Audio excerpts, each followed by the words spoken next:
Advanta company నుంచి వచ్చామన్నా. మీ పేరన్నా? నాయుడు శ్రీనివాసరావు గారు. ఏ ఊరండి మీది? కొమ్మినేని వారిపాలెం మండలం, బల్లికొరం మండలం, జిల్లా అండి బాపట్ల జిల్లా. ఈ బెండ తోట ఏ విత్తనం వేశారండి మీరు? అడ్వాంటా వాళ్ళది 842. ఇప్పుడు ఎన్ని కోతలు అవుతుంది ఇది? 20 కోతలు అయింది. ఎంత చేను వేశారండి? ఎకరన్నర చేను వేశారు. ఎన్ని విత్తనాలు పెట్టారు? 7.5 కేజీలు.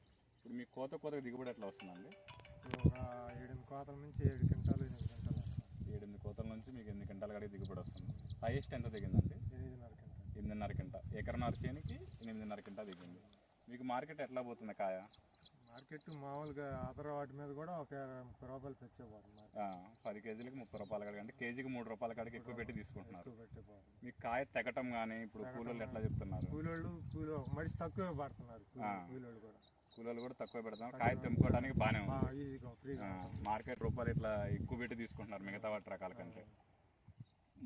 మందుల పరంగా కానీ మీకు ఇప్పుడు బలం వేసే పరంగా కానీ ఇప్పుడు వేరే వాటితో మనం పోలి చూసినప్పుడు ఎట్లా ఉంది? ఇది వేరే వాటితో పోలిస్తే వేరే 5-6 కోతలకి బలం వేయాల్సి వచ్చేది. ఎందుకంటే కాయ తాగదు, బలం వేసి వచ్చేది. ఇది 10 కోతలకి బలం వేసినా వేయిపోయినా కూడా కాయ ఫ్రీగా దిగుతుంది బాగా.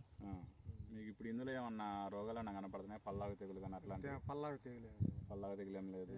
కాయ మీకు మార్కెట్లో బాగా పోతుంది. మిగతా రకాల కంటే 2-3 రూపాయలు ఎక్స్ట్రా పెట్టి తీసుకుంటున్నారు.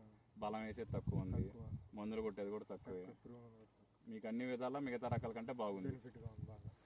మీరు వేరే రైతులు చెప్తున్నారన్న వేసుకోమని? చెప్తున్నాను. ఓకే అన్న. సార్ తోట